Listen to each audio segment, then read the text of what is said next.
Hello dear student, welcome to my YouTube channel study of chemistry. अभी हम बात करने वाले हैं डी ब्लॉक एलिमेंट्स की प्रॉपर्टीज़ के बारे में, यानी कि जो 3D, 4D, 5D and 6D elements series है वो कौन कौन सी प्रॉपर्टीज शो करते हैं और इनकी जो प्रॉपर्टीज़ है इनके बारे में हम देखने वाले हैं। जैसे कि यहाँ पर लिखा हुआ है भौतिक अवस्था एवं धात्विक गुण, यानी कि physical state and metallic property.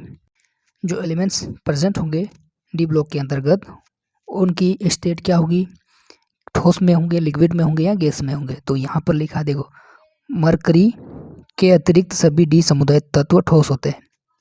Mercury के अतिरिक्त सभी जो एलिमेंट्स है वो क्या होंगे, ठोस सॉलिड स्टेट में होंगे। ठीक है, मरकरी द्रव्य अवस्था में पाया जाता है। ओनली जो मरकरी है वो लिक्विड फॉर्म में प्रेजेंट होता है। डी समुदाय तत्वों के परमाणु अंतिम कक्ष में 2 से अधिक इलेक्ट्रॉन नहीं रखते हैं। यानी कि ये बताया हो कि जो डी ब्लॉक के एलिमेंट्स हैं उनका जो लास्ट कक्ष है उसमें 2 से अधिक इलेक्ट्रॉन नहीं रखते हैं, अतः ये धात्विक गुण दर्शाते हैं, यानी कि मेटेलिक प्रॉपर्टी शो करते हैं। असमुदाय तत्वों के विपरीत ये कठोर, हार्ड है ना, कठोर, आघातवर्धनीय तथा तन्य होते हैं। ये सभी विद्युत तथा ऊष्मा के सुचालक होते हैं। ये सभी धात्विक चमक रखते हैं। ठीक है, ये है आपका भौतिक अवस्था और धात्विक गुण। अब सेकंड प्रॉपर्टी है इनकी गलनांक एवं क्वथनांक। इससे कहते हैं इंग्लिश में melting point and boiling point. D समुदाय तत्व उच्च गलनांक एवं उच्च क्वथनांक रखते हैं, यानी कि इनका जो melting point and boiling point है वो क्या होगा, हाई होगा, जो इसमें 2.6 सारणी में भी दिया हुआ है, जो कि अभी हम देखने वाले हैं। जैसे कि यहाँ पर बताया हुआ है scandium, titanium, vanadium, chromium, iron, cobalt, निकल, कॉपर, जिंक, इन सब के लिए क्वथनांक यहाँ पर दिया हुआ है। किसका क्वथनांक कितना होगा, इस तरह से ये सभी के लिए क्वथनांक एंड डेंसिटी, घनत्व और प्रमाणिक त्रिज्या सभी यहाँ पर इनके बारे में दिया हुआ है। जैसे सेकंड ट्रांजिशन सीरीज की बात करते हैं, जैसे yttrium, zirconium, niobium, molybdenum, technetium, ruthenium, rhodium, platinum और सिल्वर, कैडमियम, इनके लिए भी क्वथनांक यहाँ पर दिया हुआ है। ठीक है, तो यहाँ से आप लोग इनको देख सकते हो। यहाँ पर अगला पॉइंट है, जैसे कि यहाँ बताया हुआ है, यह गुण इन तत्वों के परमाणु के मध्य प्रबल बंध दर्शाता है। इसके संभवतः 2 कारण हैं। एक तो यहाँ पर होगा N-1D कक्षकों के अतिव्यापन के कारण प्रबल धात्विक बंध बनता है। दूसरा कारण है अयुग्मित डी कक्षकों के कारण सहसंयोजक बंध निर्माण होता है। इनकी वजह से इसमें क्या होता है, एक प्रबल बंध बनता है, जिसकी वजह से इनका जो गलनांक एवं क्वथनांक हो हाई होता है। Melting point and boiling point high होता है। जैसे यहाँ पर बताया है जिंक, कैडमियम एंड Hg तत्वों के परमाणु पूर्ण डी उपकोष रखते हैं, जिसके कारण इन तत्वों के गलनांक क्वथनांक अपेक्षाकृत कम होते हैं। जो बाकी एलिमेंट्स होंगे उनसे इनका जो गलनांक एवं क्वथनांक क्या होगा, कम होगा। ठीक, अगला पॉइंट इसी में देखते हैं अपन, परमाणविक त्रिज्या, एटॉमिक रेडियस। तो देखते हैं एटॉमिक रेडियस के बारे में क्या यहाँ पर बताया गया है। जैसे यहाँ पर देखो, टी समुदाय तत्वों के परमाणुओं की परमाणुवीय त्रिज्या किसी आवर्त में परमाणु क्रमांक वृद्धि के साथ सामान्यतः कम होती जाती है। यानी कि सपोज यहाँ से हम इस तरह से डायरेक्शन में देखते हैं तो परमाणु क्रमांक में क्या हो रहा है, वृद्धि हो रही है, यानी कि एटॉमिक नंबर में क्या है, इंक्रीजिंग हो रहा है। तो परमाणु क्रमांक वृद्धि के साथ सामान्यतः कम होती जाती है। इसका कारण परमाणुओं के नाभिकीय आवेश में क्रमिक वृद्धि। जैसे जैसे एटॉमिक नंबर बढ़ेगा उनके बीच में क्या होगा, परमाणुओं के नाभिक में आवेश की वृद्धि होती जाएगी।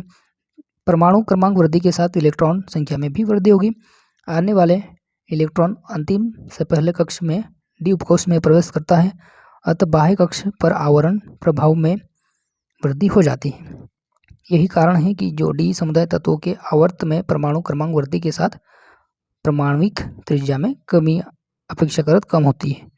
ठीक है, आवर्त के अंतिम 2 तत्वों के परमाणु की त्रिज्या में वृद्धि का कारण आवरण प्रभाव इलेक्ट्रॉन प्रतिकर्षण अपेक्षाकृत अधिक हो जाता है।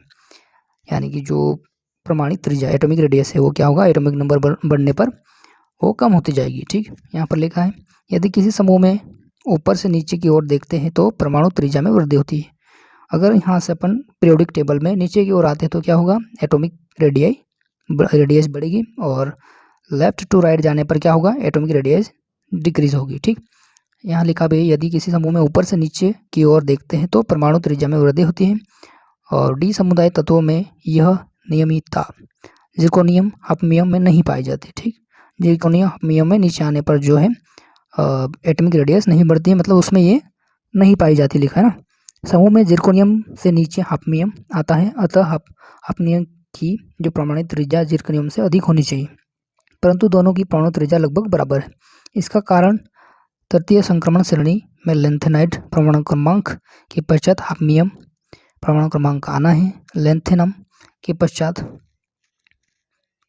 14 तत्व लेंथेनाइड है जो आवर्त सारणी में नीचे रखे जाते हैं। यदि लेंथेनाइड के पश्चात जिरकोनियम के नीचे सीरियम तत्व रखा जाता तो निश्चित ही सीरियम की परमाणु त्रिज्या जिरकोनियम से अधिक होती है। ठीक है, हफनियम का परमाणु क्रमांक 72 है, तो इसमें पूर्व के 14 लेंथेनाइड परमाणु क्रमांक 58 से लेकर 71 की त्रिज्या भी परमाणु क्रमांक वृद्धि के साथ कम हो जाती है। ठीक, परिणाम स्वरूप क्या होगा, हफनियम की त्रिज्या इतनी कम हो जाती है कि जिरकोनियम के लगभग बराबर हो जाती है। तो ये बताया गया है आपका परमाणुक त्रिज्या के बारे में। अब अगला जो प्रॉपर्टी है उसके बारे में देखते हैं अपन। अगला प्रॉपर्टी है आपका आयनिक त्रिज्या, जिसे आयनिक रेडियाई भी कहते हैं। ये भी क्या होगा, देखो परमाणु त्रिज्या की तुलना में संगत धनायन यानी कि कैटायन की त्रिज्या सदैव कम होती है, परंतु परमाणु क्रमांक की वृद्धि के साथ आयनिक त्रिज्या के मान में परिवर्तन परमाणु त्रिज्या के अनुरूप होता है। प्रथम द्वितीय तृतीय संक्रमण श्रेणी के तत्वों के विभिन्न ऑक्सीकरण अवस्था में आयनिक त्रिज्या ये दी हुई है 2.5 में, जो कि अभी हम देखने वाले हैं। यहाँ पर आप देख सकते हो 2.5 पे डी समुदाय तत्वों की आयनिक त्रिज्या, ये एक टेबल बनाई है जिसमें इनकी ऑक्सीडेशन स्टेट और आयनिक त्रिज्या के बारे में बताया हुआ है। जैसे स्कैंडियम के लिए ये +3 ऑक्सीडेशन में होगा तो 81.0 और टाइटेनियम 7.6। इस तरह से सबके ये जो है आयनिक रेडियाई शो की गई है। जैसे हम यहाँ पर देखते हैं ऊपर से नीचे की ओर आते हैं तो रेडियाई क्या हो रही है, इंक्रीज हो रही है। ये देखो यहाँ पे हो गया 104 और 117। इसी प्रकार से हम अगर यहाँ देखते हैं तो यहाँ से इस ऑर्डर में क्या हो रहा है, डिक्रीज हो रहा है। लेफ्ट टू राइट जो आयनिक रेडियाई है वो क्या हो रही है, डिक्रीज हो रही है। इसमें भी आप लोग देख सकते हो ये। इसी प्रकार यहाँ पर भी ये है आयनिक रेडियाई के बारे में। यहाँ पर सारणी देखिए, उसके आधार पर लिखा है उपयुक्त सारणी में निम्नलिखित तथ्य स्पष्ट होते हैं। जैसे फर्स्ट पॉइंट यहाँ पे लिखा हुआ है, विभिन्न ऑक्सीकरण अवस्थाओं में आयनिक त्रिज्या भिन्न होती है, यानी कि जो ऑक्सीडेशन स्टेट है वेरिएबल होगी, उसमें क्या है आयनिक त्रिज्या भी चेंज होगी। सामान्यतः धनायन की आयनिक त्रिज्या ऑक्सीकरण अंक वृद्धि के साथ कम होती जाती है। ठीक, सेकंड पॉइंट इसमें लिखा है, द्वितीय एवं तृतीय संक्रमण श्रेणी के तत्वों में प्रथम संक्रमण श्रेणी के समान संगत ऑक्सीकरण अवस्था में परमाणु क्रमांक वृद्धि के साथ आयनिक त्रिज्या क्रमशः कम होती जाती है। ठीक, और उसके बाद में लिखा है स्कैंडियम और ट्रिबियम और लेंथेनाइड क्रमशः प्रथम द्वितीय और तृतीय संक्रमण श्रेणी के अंतर्गत आते हैं। ये सभी आपको पता है, ये एक ही समूह के अंतर्गत आते हैं। किसी समूह में ऊपर से नीचे की ओर आयनिक त्रिज्या क्रमशः अधिक होती है, जैसा कि हमने इसमें टेबल में भी देखा था। ठीक, संगत ऑक्सीकरण अवस्था में स्कैंडियम लेंथेनाइड तक यह वृद्धि स्पष्ट है। जैसे यहाँ बताया, देखो ये जो है आपका स्कैंडियम, इसका 81.0 है, इसके बाद ट्रिबियम 3 पॉजिटिव में 104, फिर लेंथेनाइड में 117। इस तरह से क्या हो रहा है, इसमें ये जो है एटॉमिक रेडियाई इंक्रीज हो रही है। ठीक, इसी प्रकार सेकंड पॉइंट लिखा है यहाँ पर, स्कैंडियम समूह के अतिरिक्त अन्य समूह की तुलना करने पर आयनिक त्रिज्या में वृद्धि अंतिम जिंक समूह में पाई जाती है। इनके बारे में बताया, जैसे जिंक ये सबसे कम है, फिर कैडमियम, फिर Hg। इस तरह से इसमें इंक्रीजिंग ऑर्डर है। अभी हम अगले प्रॉपर्टी के बारे में बात करेंगे। अगली प्रॉपर्टी है आपकी परमाणु आयतन यानी कि एटॉमिक वॉल्यूम। अब यहाँ पर देखते हैं इसके बारे में क्या लिखा है, डीप समुदाय तत्वों के परमाणविक आयतन निकटवर्ती S&P समुदाय तत्वों की तुलना में अपेक्षाकृत कम होता है, यानी कि जो एटॉमिक वॉल्यूम है डी ब्लॉक वाले एलिमेंट्स का S और P ब्लॉक के एलिमेंट से अपेक्षाकृत कम होते हैं। ठीक, किसी आवर्त में परमाणु क्रमांक वृद्धि से परमाणु आयतन सामान्यतः कम होता जाता है। ठीक, जैसे जैसे एटॉमिक नंबर बढ़ेगा वैसे वैसे इनका जो एटॉमिक वॉल्यूम है वो कम होते जाएगा। किसी आवर्त में परमाणु क्रमांक वृद्धि से परमाणु आयतन सामान्यतः कम होता है, परंतु एक न्यूनतम मान के पश्चात पुनः अधिक हो जाता है। ठीक है, इस वृद्धि का कारण आवरण प्रभाव का अधिक होना है। ठीक, इसके बाद हम देखते हैं अगली प्रॉपर्टी, जिसमें आपका डेंसिटी यानी घनत्व। आवर्त सारणी में जो परमाणु क्रमांक वृद्धि पर डी समुदाय तत्वों के घनत्व क्रमशः अधिक होते हैं। क्या होते हैं, परमाणु क्रमांक वृद्धि के साथ में जो डेंसिटी है वो क्या होगी, इंक्रीज होगी। अधिकतम मान के पश्चात घनत्व में कमी परमाणविक त्रिज्या व परमाणुीय आयतन के द्वारा स्पष्ट हो जाती है। ये जो है सहानी 2.6 में बताया गया है। डी समुदाय तत्वों का घनत्व एस और पी समुदाय तत्वों की तुलना में अधिक होता है।